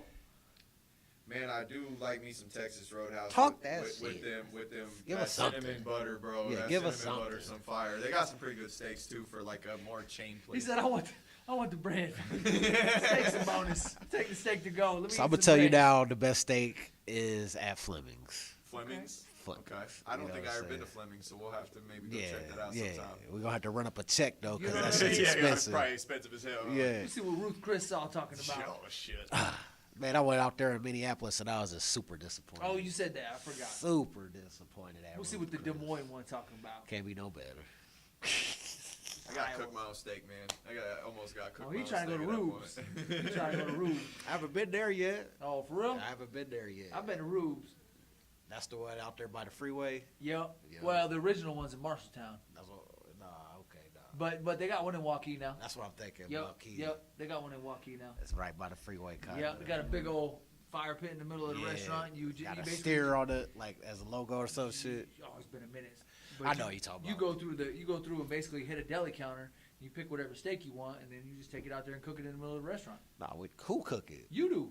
I ain't cooking shit. That Fuck, You fuck said I I'm paying y'all this for shit. it. I go home, man. I'll cook it. Right. I cook Motherfucker this shit don't out. come out cook right. it? Motherfucker don't come out right. You get your ass back up here and That cook man it some funny as more. hell. That Will man they funny provide as you with a whole bunch of seasonings and shit too? I don't remember. If you don't remember those seasonings, they just giving you raw meat to the fire. I was drinking back then. hell. Sir, this gonna be $54 for this 8-ounce. Right, steak. and you ain't got no seasonings, and I gotta cook that motherfucker. Rubes, I think I'm cool on you, player. Shit. Wish I would come pay money to cook my own shit. Yeah, You that's get to funny use as their hell. table. And their staff. Motherfucker, I got a TV tray in the lag. You get to use their fire, their Oh. plates. Man, it was a pleasure, man. Hell yeah, bro. This was a fun one. It was a Any good shout one. outs, Kemyst? Any shout outs before we get up out of here? Man, well, shout out Ray for one again. Oh my God, Good job. You know, it's been nice writing again.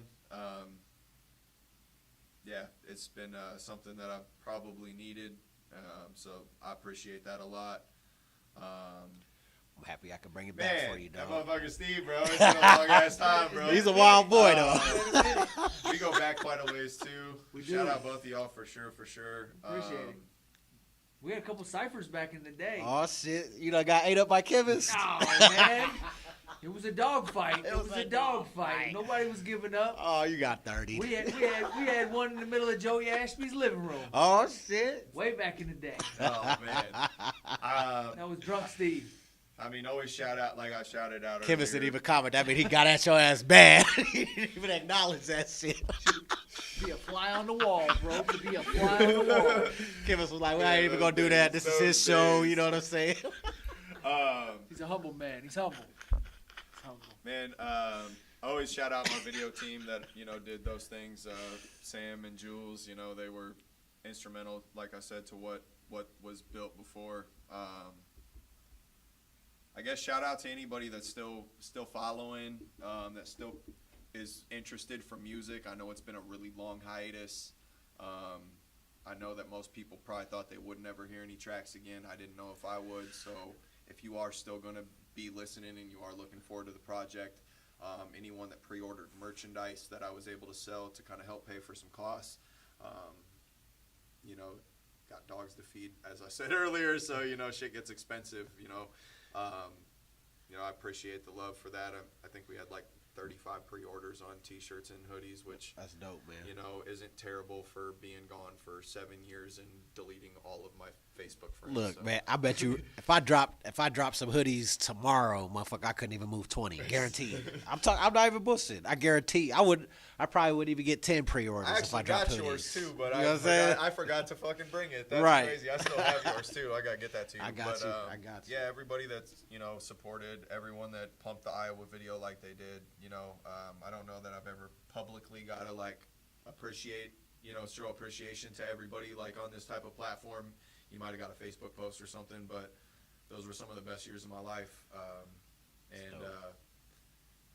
That 6 to 9 month run that was really hot was kind of everything that I ever wanted, as far as getting the appreciation for the music. So I really appreciate that. And just like I said, anybody that's looking forward to the project, I hope you dig it. Like I said, if you don't, I don't really care, but I hope you do. I hope you appreciate what I'm putting into it. It's going to be a lot of personal stuff in there, a lot of things that, for reasons why I left, things I felt, regrets I felt, things like that. So you're getting a real big piece of me with this project, probably more than you ever have. And so, I appreciate anyone that listens. If we get 100 listeners on it, I'm cool with that. Absolutely. But, yeah, just everybody that's been a Kemyst fan base. I fuck with y'all, man. There's some wild motherfuckers, bro. There's a dude that got the Iowa logo on his fucking throat, dude, and I wouldn't have done it, but at the same time, it's. Is the new record gonna be It's on humbling. Spotify and all the streaming services? Apple Music? That's the plan, is to get everything released everywhere. With the experiment, everything was done in house, so everything was ordered through the actual website. There was some other logistics things that had kind of come with that. I just didn't expect that record to be what it was, so I just wasn't prepared to put things out there. I just didn't have some of the legalities that I would have had to have behind certain things to be able to put them out there the way that I wanted to. And so, this one will be a little different with that. This one will be out on all platforms. Dope. We'll be getting all the Spotify stuff and things set up. Hoping to have the first single out soon. It still needs recorded, but it's written. It'll be called Return of Legend. That'll be the first record that gets dropped, hopefully maybe in the next month or so, maybe 2 months. Should be, you have something out, so. Maybe some videos, we'll see. My video team lives in Poland now. Poland, across the fucking Country. ocean. So, getting them here for a video is not as easy as it was from Seattle, but you know, maybe we can. All you gotta do is call the DoorDash shit. We good, boy. We can make something work. So, yeah, hell yeah. All right, on that note, it's your boy, that motherfucker Steve for EmceeTV. It's your boy Big Ray West, B-I-double-G, representing the west side of the boy, not to be confused with the coast, you know. And one more time, it's Kemyst. You know, I was one and only, back from the motherfucking dead. Be ready, man. Dark clouds on sunny days are coming soon. And we out. Zombies are real. We've been known to snatch a piece or two. Y'all can't take over cause we gon' eat the you. Rock steady like a ginger brought Aretha through. This shit torture and I'ma keep feeding you.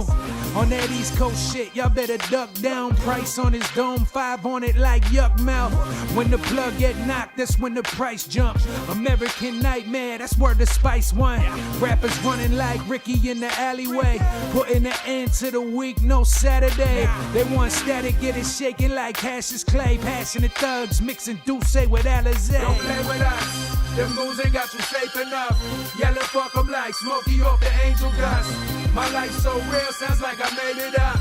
Been up so long, I don't remember waking up. Dangerous, sharper than a razor's touch. We hit that strip and get the caking up. God hate ugly, so ain't no saving us. Been up so long, I don't remember waking up. Big balls don't